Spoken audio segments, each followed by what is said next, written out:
Buenos días, soy Laura Hernández Esteves. Estamos un día más en la radio La Voz Joven. Hoy es 5 de octubre de 2023 y bienvenidos a la nueva temporada. Hoy empezamos con Miguel, que vamos a hablar de física. ¿Cómo estás, Miguel? Pues nada, muy bien. En fin, preparados para otro año de radio y de acercamiento de la ciencia al público en general, a ver qué tal. Primero, ¿qué vamos a hablar antes de meternos ya con el tema de física, con las cosas nuevas que van a hacer Fundoro, de traer a los institutos a la sede o algo nuevo que hay? Sí, bueno, digamos que se siguen celebrando y se volverán a celebrar pues las actividades habituales de la Fundación, como por ejemplo el Seminario de Historia de la Ciencia, que empezará dentro de poco, ahora con el curso. Ahora se está celebrando un seminario sobre el tiempo, el Seminario Montesino sobre el tiempo, que se celebrará, empezó en el mes pasado y termina a finales de octubre. De forma que el seminario Orotava empezará en noviembre, si no me equivoco. Entonces, digamos que actividades nuevas, pues sí, tenemos una serie de actividades nuevas, en concreto, bueno, que son culminación de proyectos que estaban en marcha y que ahora hemos conseguido ya prácticamente finalizarlos y por lo tanto el año que viene pues van a comenzar a ponerse en funcionamiento. En concreto, en enero se va a inaugurar la colección museográfica, ¿no? Recordarás que en la parte baja de la fundación hay una sala dedicada a Louis Feuillet, ¿no? Que hay un camarote, sí, etcétera. Y luego hay un espacio donde se van a desarrollar una serie de rincones de la ciencia. Entonces esos rincones pues, van a ser básicamente 4. Uno de ellos es sobre astronomía y astrofísica, que bueno, pues recientemente hemos estado en el Instituto de Astrofísica, en el IAC, y ellos nos han cedido una maqueta del Gran Tecan, de forma que la vamos a tener allí expuesta. Y bueno, aparte de la información pertinente, ¿no?, de los orígenes de la astronomía, con Piazzi, Smith y Jean Mascar, que ya han hablado de esto en alguna ocasión. Y luego ya, pues digamos, la puesta en marcha de la vertiente investigadora, digamos, más moderna, a partir de los años 50 con Francisco Sánchez, ¿no? Entonces, digamos, ese es uno de los rincones. Luego hay otro rincón dedicado a geología y otro rincón dedicado a zoología y botánica. Bueno, estos comparten, digamos, una maqueta también, que viene a ser como un corte, digamos, de pisos de vegetación por un lado, y por otro lado un corte de tipo geológico. Entonces, digamos que se da un corte a la isla desde un lado hasta el otro, y por uno de los lados puede uno analizar, digamos, la evolución geológica, etcétera, y por otro lado, digamos, los pisos de vegetación y todo este tipo de cosas. O sea que va a ser una cosa bastante interesante. Y estas dos las coordinan. La anterior la coordinaba yo, bueno, en contacto con Ramón García, que fue un alumno mío que trabaja en el astrofísico, que es de aquí de la Orotava. Y esta otra la coordinan Arnoldo Santos, que probablemente tú lo conoces, no sé si por aquí no ha venido, bueno, y Carracedo, que es una autoridad en cuestiones de geología aquí en Canarias, etcétera. Bueno, y a nivel español. Y luego está esos 2, 3, y luego falta otro que está relacionado con el tema de la Casa Amarilla y tal, de la Casa del Puerto, los primates y todo este tipo de cosas y tal, que se la coordina Alberto Relancio.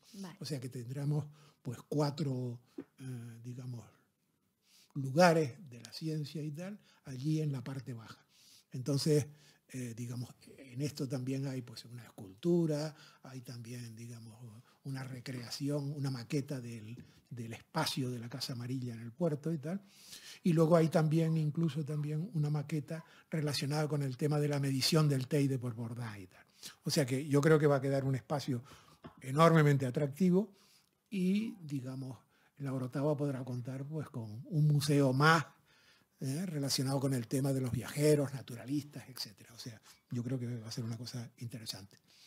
Bueno, luego en febrero tenemos la presentación de un libro homenaje a uno de los fundadores de la institución, de la Fundación, José Luis Prieto, que es un compañero, bueno, compañero y muy amigo mío, profesor catedrático de filosofía, que trabajó conmigo en el Instituto de la Torrita y luego en el Rafael Arozarena, que desgraciadamente falleció. Vale. Y con el que yo, bueno, pues escribí un libro que es ese libro sobre historia de la ciencia.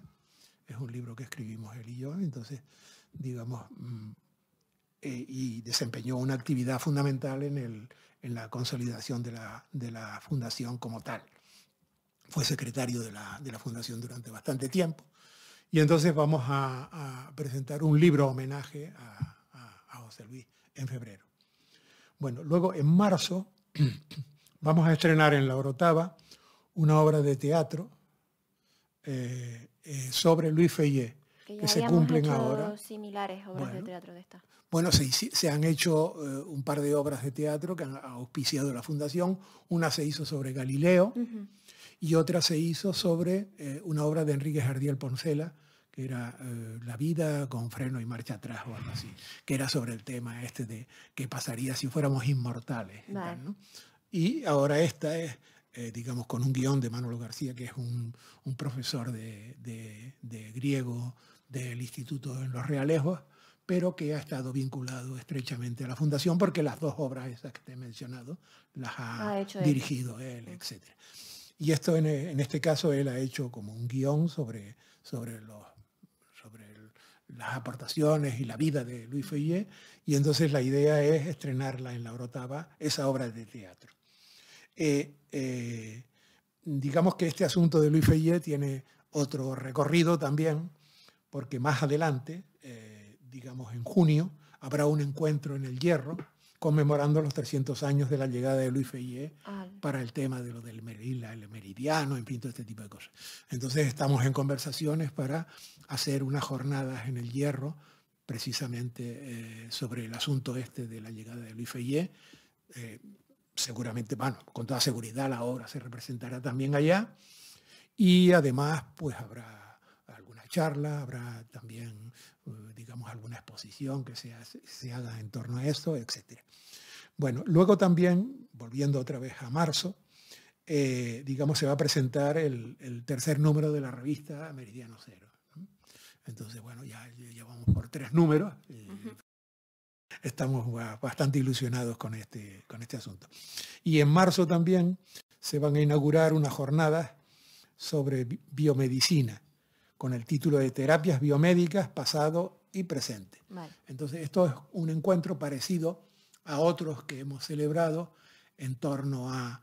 el último que hicimos fue sobre los fundamentos de la mecánica cuántica, pero anteriormente habíamos hecho uno sobre cosmología, otro sobre relatividad, etc. Entonces estos son encuentros de un par de días donde una serie de digamos, personas de renombrado prestigio, digamos, y con mucho conocimiento sobre el asunto, pues digamos que nos darán una aproximación divulgativa y cercana a las cosas que están investigando y haciendo justamente sobre asuntos tan interesantes sobre esto como terapias biomédicas, ¿no? Vale. La utilización de la biología, etcétera, en su parte más avanzada para el tratamiento de las enfermedades y todo este tipo de cosas. Entonces va a ser una cosa bastante interesante, ¿no?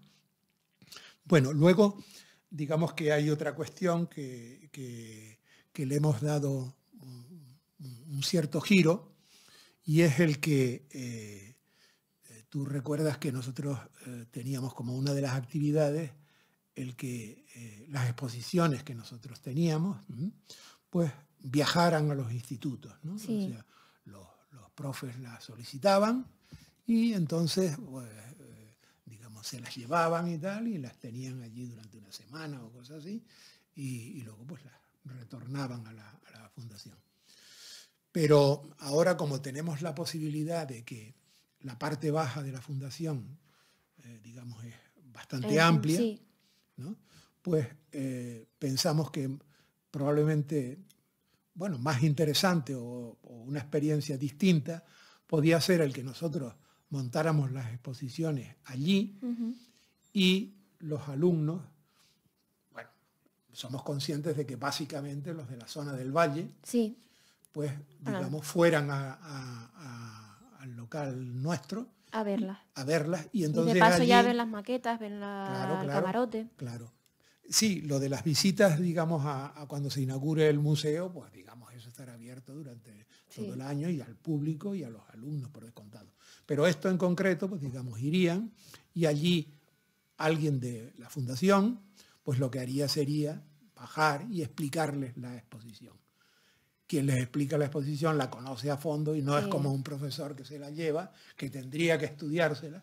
Y para explicarla, y eso requiere trabajo. Eso es más complicado, ¿no? Entonces esto yo creo que abre unas posibilidades nuevas y bueno, pues vamos a ver qué tal funciona, ¿no?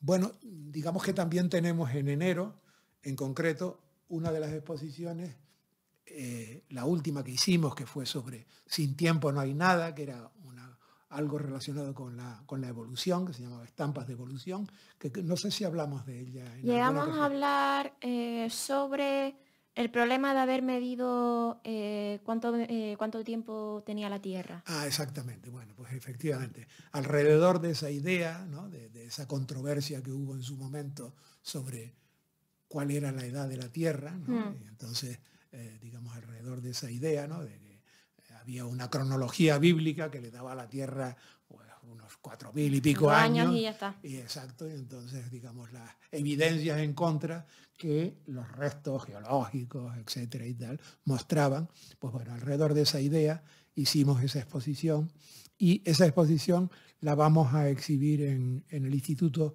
de Estudios Hispánicos, en el Puerto, en enero. Que el Instituto de Estudios Hispánicos está enfrente de... debajo de la plaza de la iglesia. Sí, efectivamente, ahí sí, el Instituto de Estudios Hispánicos. Bueno, eso es una institución de acreditada historia y tal, ¿no? Pero en fin, como tú eres joven. Bueno, yo he ido a ver una vez una exposición de pintura. Sí, claro, allí hacen muchas exposiciones. Allí hacen exposiciones de pintura, etcétera. Y bueno, las tres últimas, la verdad que las tres últimas exposiciones que nosotros hemos hecho, que han sido esa de cosmología, estampas de cosmología, luego la otra de Paseando a Saltos, que era sobre mecánica cuántica, y esta que hemos hecho sobre estampas de evolución, las hemos expuesto allí. Sí. Bueno, y entonces, bueno, pues tenemos una buena relación con todo lo que sea, digamos, ampliar horizontes y divulgar y tal, pues bienvenido sea. Entonces esta es un poco a falta de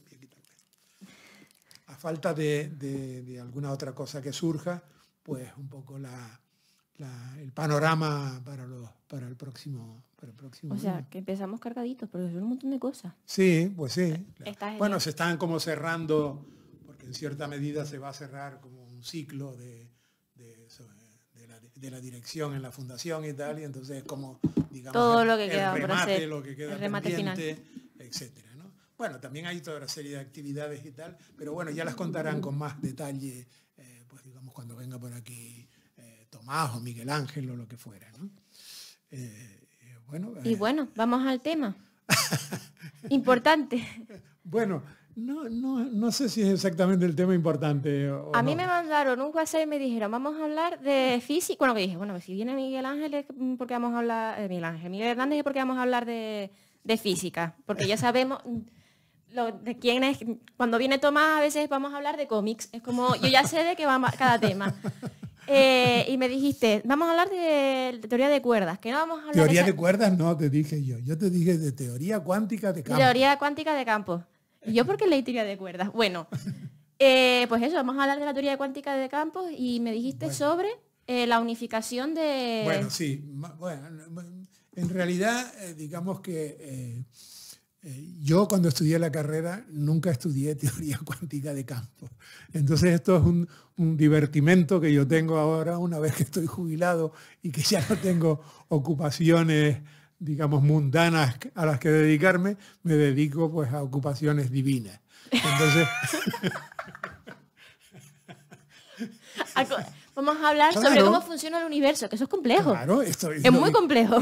Y no tiene que ver con lo divino. Y con lo divino. Está clarísimo que sí, ¿no? Entonces, bueno, pues llevo unos años dedicándome pues, a estudiar cosas que no estudié en su momento. Y porque la ciencia avanza y no todos bueno, llegamos. No solo eso, sino que digamos que en la carrera y tal, da tiempo para lo que da tiempo. Exacto. Y no solo eso, sino que además, digamos ya uno, pues en un momento determinado, por lo menos en mi época, elegía especialidad. Y entonces al elegir de especialidad, ya no siempre cuando se elige un camino se cierran otros. Ya. Y entonces, bueno, esas cosas quedan pendientes y entonces las estudias así un poco superficialmente. Bueno, de hecho, por ejemplo, yo he contado, no sé si lo he contado aquí, pero, por ejemplo, cuando yo estudié física, sí estudié algo de mecánica cuántica, pero estudié algo de mecánica cuántica que era una cosa irrisoria. O sea, se estudiaba, digamos, me parece que era un cuatrimestre, porque en la época en que yo estudiaba los cursos estaban organizados por cuatrimestres, y entonces dentro de una asignatura y tal, pues se estudiaba durante un cuatrimestre mecánica. No era anual. Por ejemplo. Y luego, pues no se estudió nunca, o yo no estudié nunca, pues relatividad general, por ejemplo. Eso ahora, digamos, ha cambiado, y por ejemplo en el programa de la carrera de físicas aquí en La Laguna, que yo la conozco algo más porque, digamos, en su momento me llamaron como asesor externo para temas de historia de la ciencia y cosas así, pues bueno, digamos, ellos tienen incluida esta asignatura de relatividad general, cuántica y todo eso, como asignaturas troncales y asignaturas básicas. Anuales. ¿No? Y entonces, bueno, pues la gente estudia esas cosas que son fundamentales desde el punto de vista del conocimiento. Desde el punto de vista de la aplicación práctica, pues... ¿Es todo teoría? Claro, no exactamente, porque, por ejemplo, la relatividad general tiene que ver con cosas tan cotidianas y tal como los GPS. Ya. Es decir, o sea que fíjate tú si la cosa tiene, digamos, aplicación concreta, ¿no? Entonces, digamos, y la cuántica no te digo, ya eso ya no va más. Lo que pasa es que no se estudia como tal teoría ni nada por el estilo. Yo, por ejemplo, el otro día hablando con Ramón, este amigo del que te decía, que fue alumno mío y que hizo astrofísica, yo le comenté esto, le dije, ¿tú estudiaste a fondo o has estudiaste en la carrera, en la época en que tú estudiaste mecánica cuántica y tal, sobre los medios? No, que va. Nosotros estudiábamos una cosa muy concreta y muy práctica, destinada a lo que yo iba a hacer luego, o la he tenido que utilizar para esto, pero nunca me he dedicado a estudiar sus fundamentos ni nada por el estilo. Y con lo otro igual, ¿no? Entonces, bueno, digamos, esto de la teoría cuántica de campos es un asunto pendiente y yo estoy ahora leyendo cosas sobre teoría cuántica de campos. Por lo tanto, yo no voy a hablar como un experto en teoría cuántica de campos, ni mucho menos, sino simplemente voy a intentar dar una cierta básico. Idea sobre qué diablos o sobre qué va este asunto, ¿no? Vale. Bueno, entonces la idea fundamental es la siguiente. Es decir, la verdad es que hay algunas charlas en YouTube y tal, que uno las ve y tal y se queda asombrado y dice, coño, ¿para qué me voy a dedicar yo a hacer nada sobre esto si hay estas cosas tan estupendas hechas, ¿no? Pero bueno, digamos y entonces, bueno, hay una charla de un tal David Tong, que es un físico teórico importante, que daba una charla dio una charla, no me acuerdo exactamente, hace unos años y tal, en la Royal Institution de Londres. La Royal Institution era la sede donde digamos, Faraday, Michael Faraday, que fue un científico enormemente importante allá por el siglo XIX, digamos, inauguró unas charlas que se daban, por lo visto, los viernes, ¿no? Unas charlas de divulgación. Qué guay. Y entonces, bueno, pues él lo que hacía, o lo que hizo, dio una serie de charlas, un montón de charlas, sobre las investigaciones que él estaba realizando. Porque en realidad Michael Faraday fue un autodidacta. O sea, y estaba divulgando su propio trabajo, sí, pero digamos que él hizo ese trabajo como consecuencia de una serie de azares, del azar de la vida, ¿no? Entonces él trabajaba como encuadernador y, digamos, le interesaba mucho la ciencia y miembros de la academia y tal, londinense y tal, enviaban a encuadernar libros y textos y cosas y tal. Y de leer los libros. Leía esos libros, etcétera y tal. Y no solo eso, sino que asistía a charlas y hacía o cogía apuntes. Y entonces una de las cosas que hizo fue, digamos, encuadernar unos apuntes que él había tomado de las charlas que había dado otro célebre científico y tal, y se las llevó. El otro se quedó un poco asombrado y tal, y acabó contratándolo como pinche de laboratorio. Entonces él empezó como pinche de laboratorio y tal, y al final se convirtió, pues digamos, en un científico de enorme valía. Pero nunca dominó las matemáticas y por lo tanto, digamos, sus aproximaciones eran aproximaciones intuitivas, de tipo gráfico, de tipo imaginativo, etc. Faraday me representa. Entonces, a base de imágenes, sí, consiguió acercarse a una noción interesantísima, que es la noción de campo. Y bueno, ¿qué es esto del campo? Bueno, pues no es una pradera. Para que, bueno, trabajando en la radio es fácil entenderlo. Pero, por ejemplo, para la gente que no trabaja, no tiene la fortuna de trabajar en la radio, pues digamos que puede aproximarse a la idea cogiendo dos imanes e intentando aproximarlos por los polos de igual nombre.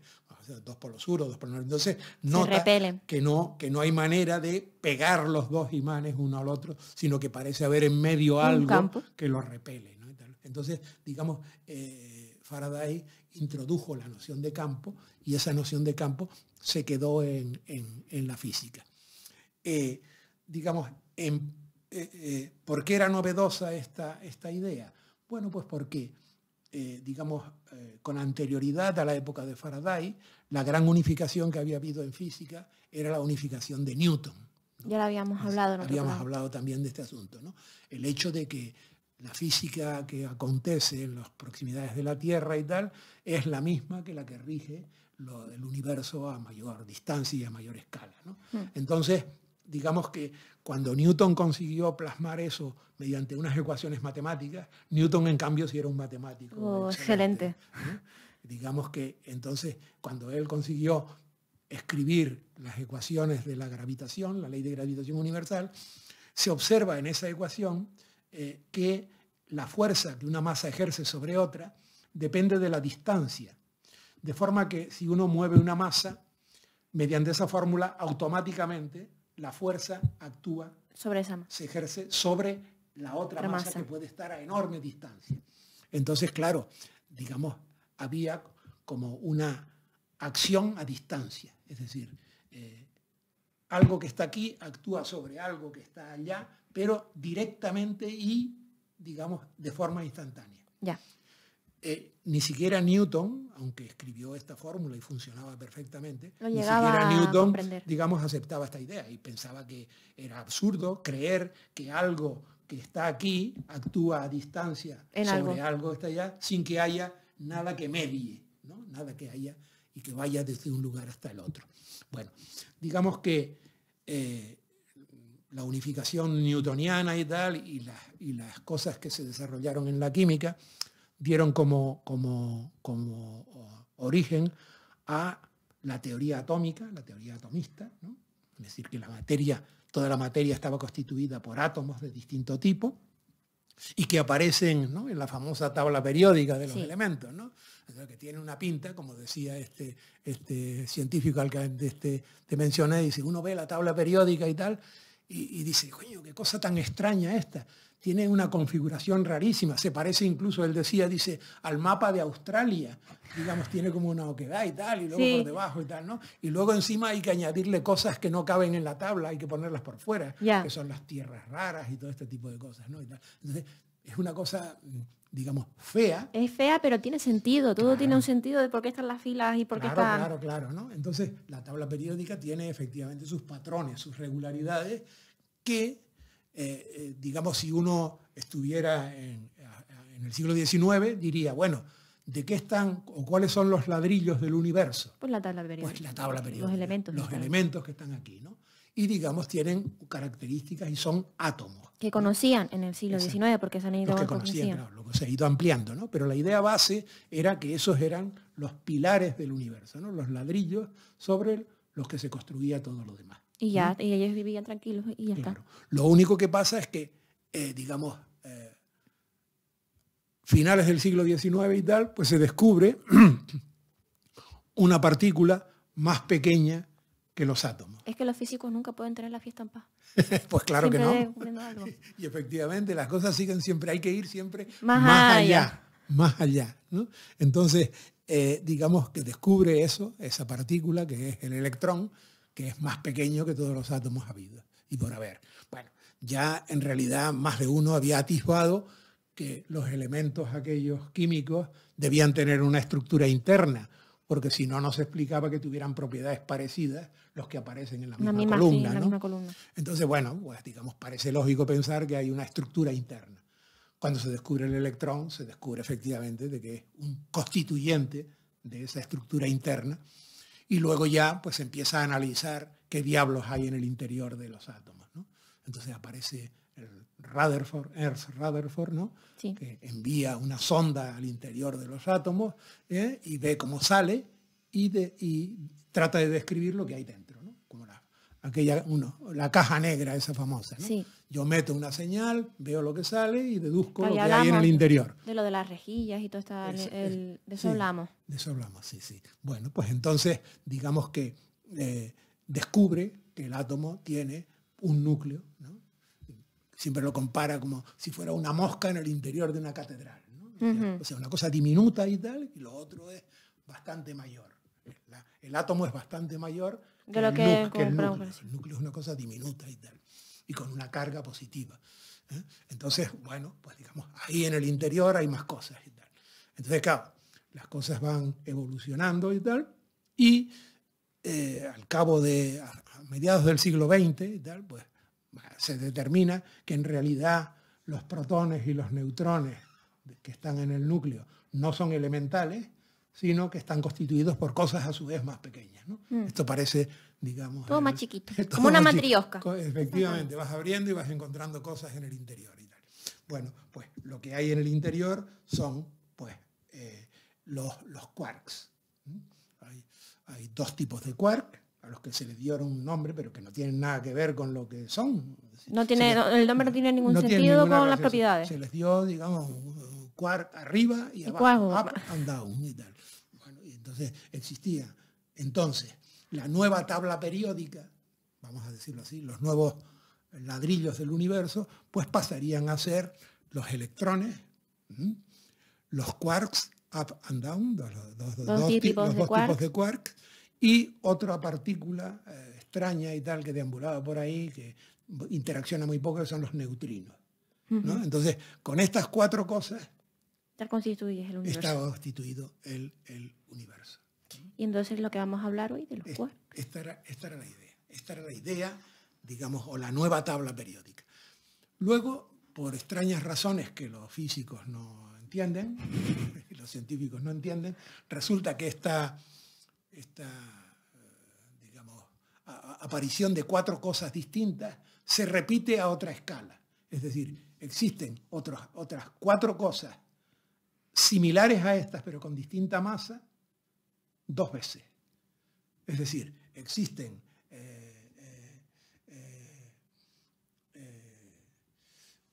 partículas que tienen, o sea, quarks, como estos que hemos señalado, el up and down, estos que constituyen los protones y los neutrones, pero con masas distintas, es decir, con todas las propiedades iguales salvo la masa. Vale. Existen también dos tipos más de neutrinos. Pero con distinta masa.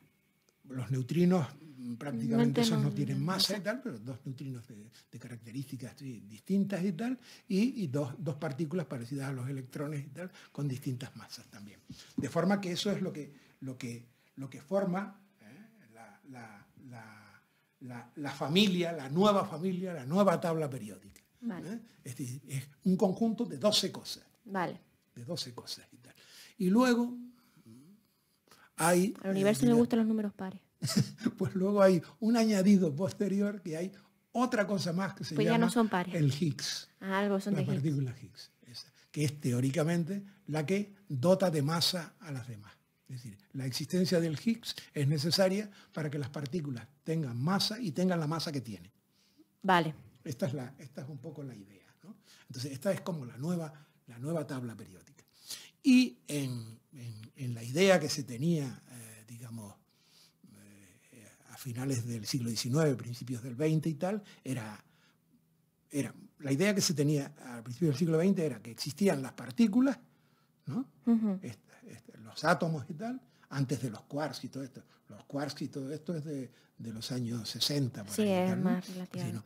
Existían los electrones, los protones y los neutrones, sí, ¿no? Que era lo que a uno le enseñaban básicamente cuando decían ¿de qué está constituida la materia? Pues de protones, electrones. Con el átomo de hidrógeno, con eso te lo explicaba. Exacto, todo este tipo de cosas, ¿no?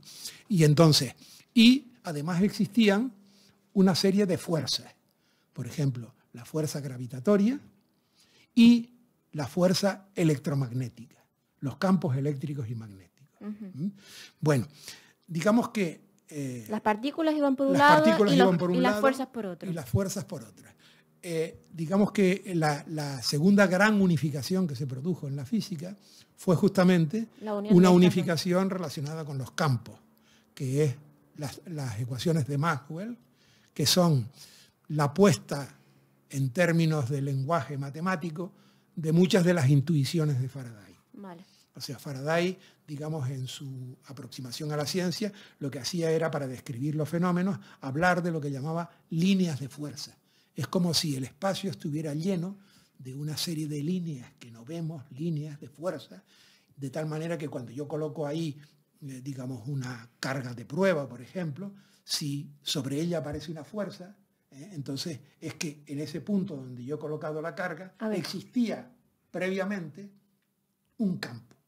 Yo me lo imagino como telaraña. Y la fuerza de la araña que se utiliza, la propia telaraña, para moverse. Viene a ser algo Pero así. Esto porque yo soy de biología y me lo imagino todo como más... Es como si efectivamente el espacio estuviera lleno de esos campos, ¿no? Y, digamos, su manifestación necesitara que yo colocara en ese campo algún objeto, esta era la idea anterior, algún objeto, una partícula, para detectar de que ahí había un campo. Vale. ¿Vale? Entonces yo cojo una manzana, la coloco ahora aquí, y entonces si la suelto, veo que sobre ella hay una fuerza e infiero que en ese punto hay un campo gravitatorio que actúa sobre la masa. Vale. Vale, esta es la idea, ¿no? Entonces existía un campo, Maxwell lo que consiguió fue trasladar a términos matemáticos esa idea de Faraday. Y entonces escribió unas ecuaciones que son las famosas ecuaciones de Maxwell. Esas ecuaciones describen cómo se comportan los campos eléctricos y magnéticos, ¿no? La electricidad y el magnetismo no son dos cosas separadas, sino que son dos aspectos de un mismo fenómeno. Y no solo eso, sino que las, digamos, ondulaciones del campo electromagnético son justamente la luz. Vale. ¿Vale? Es decir, que las ondulaciones del campo electromagnético dan origen a las ondas de radio, a las ondas electromagnéticas, y luego si esas ondas son de determinada frecuencia, son visibles para nosotros, y es lo que llamamos el espectro visible. Exactamente, lo que llamamos la luz, ¿no? Sí, que son ondas del espectro visible, cuando te lo explican de la ESO son exactamente iguales que las ondas de radio, solo que de frecuencias diferentes, de mayor frecuencia. Bien, entonces, digamos que el esquema era básicamente este, ¿no? Partículas que actúan unas sobre otras por medio de un campo. Vale.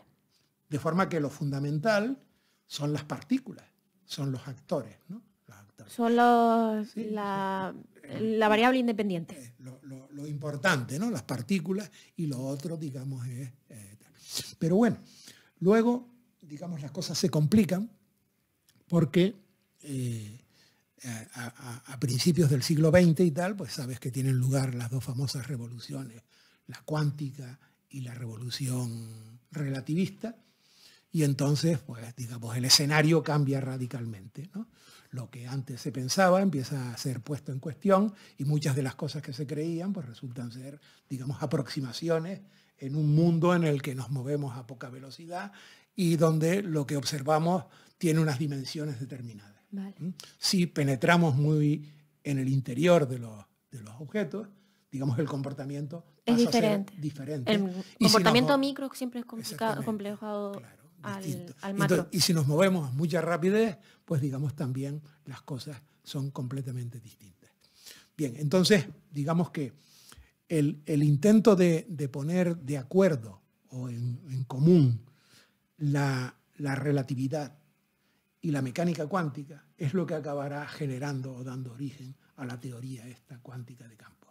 Vale. Esta es básicamente, ¿no?, a grandes rasgos, el proceso evolutivo de esta disciplina tan interesante. Entonces, la cuestión es, bueno, ¿y qué tiene esta teoría cuántica de campos de relevante o de interesante? Bueno, pues tiene que ver con un asunto, y es que en la mecánica cuántica los campos, por ejemplo, podríamos pensar el comportamiento de la luz, ¿no? La luz en las ecuaciones de Maxwell es una onda. Se dan fenómenos aquellos de interferencia, ¿te acuerdas? Las dos rendijas, todo aquel tipo de rollos y tal, ¿no? Pero al mismo tiempo... La onda es onda y onda partícula. Efectivamente, onda partícula. la luz se comporta como una partícula. De forma que la distinción entre onda y partícula en verdad no es mucha. Se pierde, ¿no? Se pierde. Entonces, la distinción entre materialidad, átomo y campo, que vienen a ser también como las dos visiones, eso se difumina, se pierde también. ¿Qué es entonces lo más importante? Bueno, pues digamos, si uno profundiza un poco en este asunto, se da cuenta de que en realidad los fotones, que son las partículas, digamos, de luz, se pueden explicar como ondulaciones del campo vale, electromagnético, pero cumpliendo las leyes de la cuántica, que es que la energía, en lugar de aparecer de forma continua, la energía se discretiza y aparece de forma discontinua. ¿Y esa discontinuidad son las partículas? Esa discontinuidad son las partículas. Es decir, que las ondulaciones cuantificadas del campo son las partículas. Esta es la idea clave. Entonces, esto permite explicar, por ejemplo, una cosa que uno podría preguntarse y decir, vamos a ver, coño, resulta bastante extraño y raro que los electrones que se formaron hace cientos de miles de millones de años y tal, y los electrones que yo produzco ahora son exactamente iguales. Es decir, no han evolucionado. Son exactamente idénticos y tal. Entonces uno podría pensar, ¿cómo es posible que cuando uno crea, porque esas partículas se han creado, sí, como consecuencia de la relación entre masa y energía, esas partículas se han creado, producto de la relatividad, ¿no? Entonces esas partículas se han generado a lo largo de la evolución cósmica. Entonces, esas partículas que se han generado hace tanto tiempo son exactamente iguales que las que ahora yo produzco. Es que en el proceso de facturación no puede haber ningún error. No ha habido nunca un error en ninguna. Es decir, ¿por qué todos los electrones son iguales? Yeah. Esa es una pregunta. ¿Por qué todas las partículas son iguales una a otra, ¿no? Bueno, pues digamos que la explicación que da la teoría de campos es que al ser, o sea, la teoría de campos extiende esta noción de campo a todo. Es decir, no solo es que exista el campo electromagnético y el campo gravitatorio, sino que existe un campo de electrones. Vale. Un campo de quarks. Es decir, cada elemento de los que hablamos antes, cada fuerza y partícula tiene su campo correspondiente. Y las partículas son manifestaciones de las cuantificaciones de ese campo. Vale. Por eso todas son iguales, porque en realidad esa manifestación es siempre la misma. Ya. La cuantificación es, digamos, discreta y tiene un valor preciso y determinado.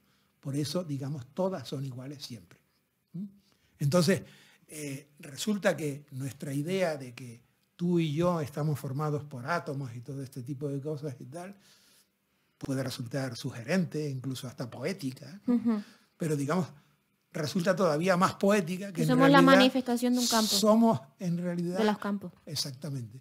Nosotros estamos constituidos por campos y nuestra materialidad es una manifestación de esos campos. Que es exacta, que es curioso porque son manifestaciones exactas, pero que luego dan seres humanos distintos. Claro, luego ya existe, o sea, digamos, entonces esta teoría de campos tiene como varios niveles, ¿no? Es decir, discurre en un escenario. El escenario es el espacio-tiempo de la relatividad, el famoso espacio-tiempo de Minkowski. Los actores son los campos. Vale. Y luego los campos tienen sus reglas. Es decir, los actores tienen un libreto. Sí. El libreto son las leyes de la naturaleza, las ecuaciones que los rigen. Y entonces cada uno tiene su ecuación, es decir, cada uno tiene como su pauta. Pero luego, digamos, en el universo, los actores, igual que en el escenario, interactúan. ¿Y cómo interactúan si es diferente? Pues porque un campo puede actuar sobre otro. Es decir, un campo puede interaccionar con otro. Entonces, esa interacción de un campo con otro da origen a la interacción de sus manifestaciones, que son las partículas. Vale. Entonces, digamos que mediante esta idea se consiguen explicar cosas que la teoría cuántica, por ejemplo, normal, no conseguía explicar, como por ejemplo la aparición de partículas nuevas. Es decir, yo tengo dos partículas que colisionan y el resultado no son las dos mismas partículas, sino otras nuevas, ¿no? Porque están interaccionando dos tipos de campos. Los campos interaccionan y tal, y pueden generar, actuar unos sobre otros y tal. O sea que hay como una especie de red, variabilidad, por así de red tupida de interacciones entre los campos y tal, que generan toda la diversidad, digamos, material. Esta sería, digamos, a grandes rasgos la idea, ¿no? Vale. ¿Qué aplicaciones? ¿Qué aplicaciones tiene la teoría? Aparte de explicar porque salen diferentes, porque tienes partículas nuevas. Ya, bueno, aplicaciones. O sea, digamos que las teorías lo que intentan es, digamos, dar una descripción, una explicación, ¿no? de los fenómenos, etcétera. Pero bueno, además, digamos, hay, digamos, experimentos que se realizan para medir determinado tipo de cosas. Entonces, existen la teoría cuántica de campos y tal, permite, por ejemplo, se han hecho medidas sobre un fenómeno que viene a ser más o menos lo que se llama la precesión del spin. Bueno, hay un parámetro y tal que se puede medir y se mide con una precisión enorme y tal, de alrededor de unas 20 y pico cifras decimales. Se mide con una precisión tremenda. Bueno, pues esa constante que aparece ahí experimentalmente, uno la puede deducir con lápiz y papel, utilizando la teoría de cuántica de campos, y, digamos, existen alrededor de unas 12 cifras decimales exactas.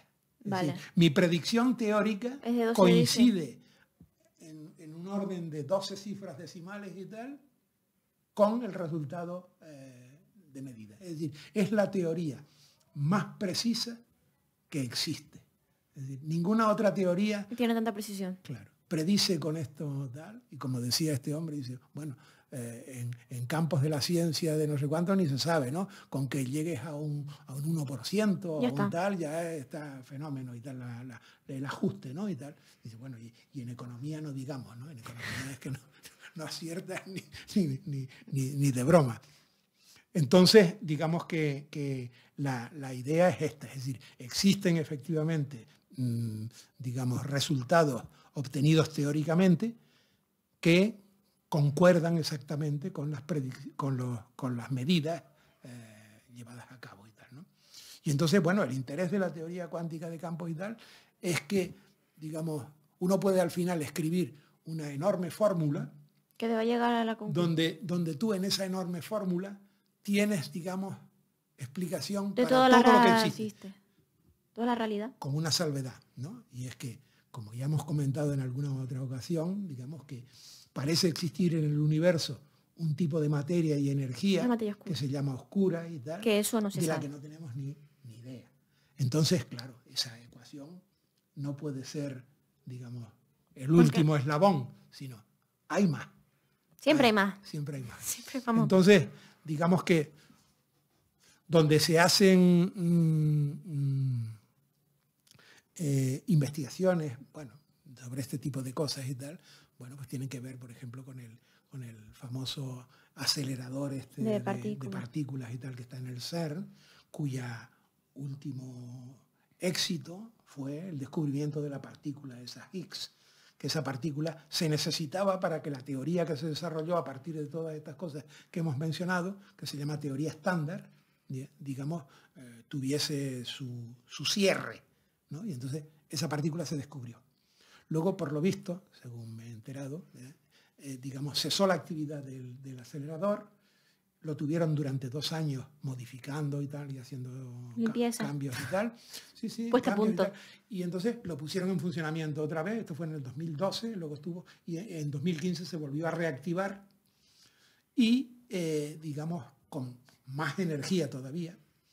Y, digamos, la idea era encontrar fenómenos nuevos. Es decir, lo interesante de todos estos grandes dispositivos es encontrar cosas nuevas. Es decir, si encuentras, salvo que lo utilices para corroborar una teoría, como efectivamente con el caso del Higgs, digamos que luego se ha dedicado a intentar encontrar cosas nuevas. Bueno, pues hasta ahora, por lo visto... Nada nuevo. Bueno, nada nuevo. Nada nuevo. Nada nuevo. Todavía nos queda el tema de la materia oscura. Sí, incluso hay una serie de teorías, ¿no?, que mejoran ciertas cosas y tal, que intentan en esa fórmula que te he dicho, que se escribe y tal, por medio de unas ecuaciones complicadas y tal, pues digamos, al igual que en lo de la tabla periódica se intentaban encontrar patrones, cuando escribes una fórmula y tal, también intentas encontrar, digamos, si esto se parece bastante a esto, a lo mejor es que estas dos cosas son en realidad lo mismo, sí, visto desde distintas perspectivas y tal, ¿no? Entonces, las distintas fuerzas que existen en la naturaleza, digamos, hay un intento de explicarlas todas mediante una única, ¿no?, que sería lo que se llama la gran unificación. De todo. De todo, que es a lo que estuvo Einstein, digamos, durante bastante tiempo dedicado, a intentar, digamos... En una ecuación unificar todas las ecuaciones que explica la realidad. Claro, unificar en una misma fuerza, digamos... La fuerza del todo, lo llamaría yo. Exacto, el electromagnetismo y la gravitación, que aparece como una cosa aparte. La gravitación es una cosa enigmática y problemática. Sí, porque está relacionada, o sea, de acuerdo con la teoría general de la relatividad, con el espacio-tiempo. O sea, la gravitación no es otra cosa que la curvatura del espacio-tiempo. Y entonces, digamos, es una manifestación del campo. Y digamos, sus ondulaciones son, pues, las ondas gravitacionales, ¿no? Y, digamos, cuantificar eso vendría a ser descubrir lo que se le pone el nombre de gravitón, ¿no? Digamos así como el cuanto de la fuerza gravitatoria, de la interacción gravitacional. Mi madre.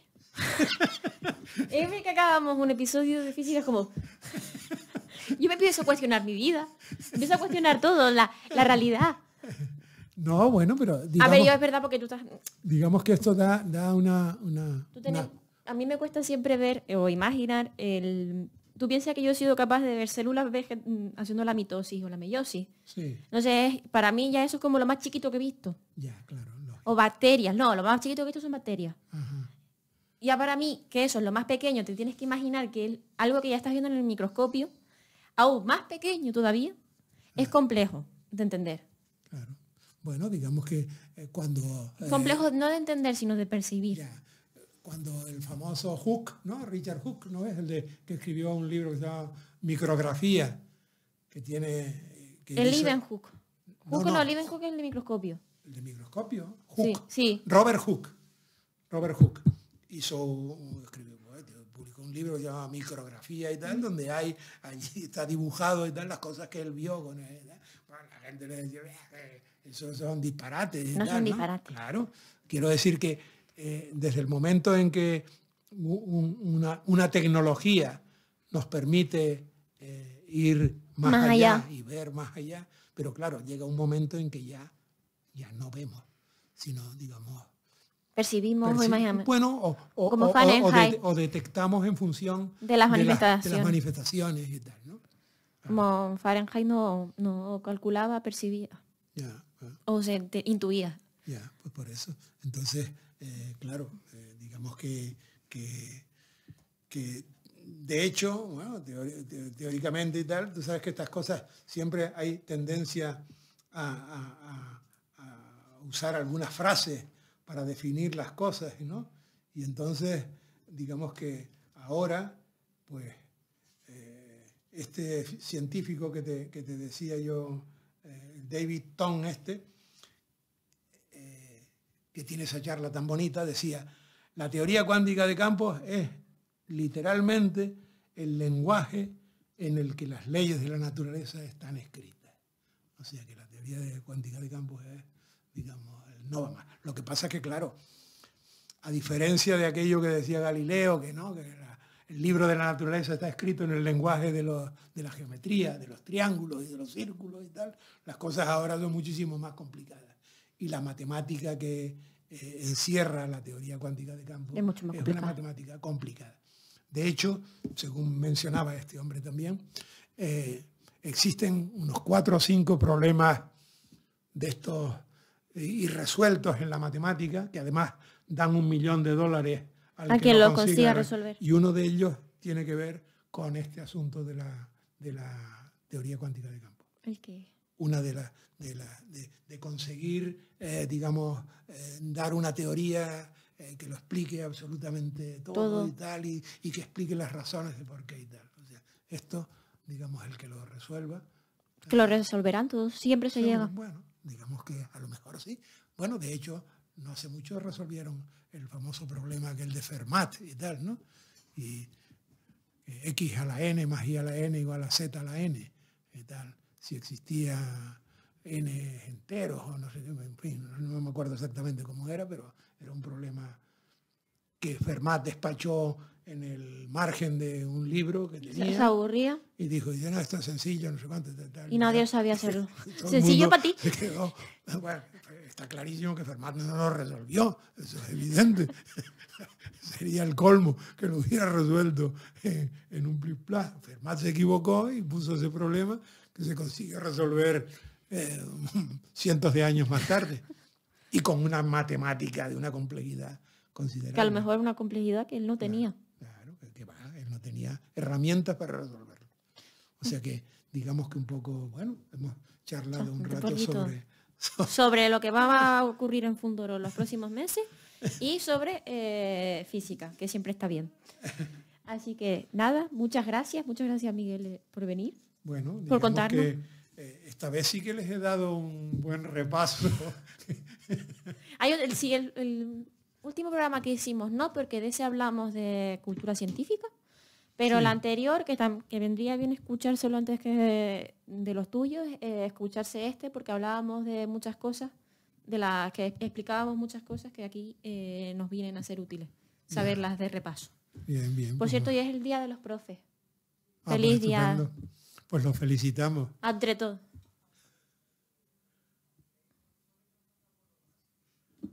Bueno, hasta pronto y nos vemos en el próximo programa. Y qué sorpresa, no sabemos quién viene. Bueno. Surprise. Bueno, sí, mejor es así mantenerlo en vilo. En vilo.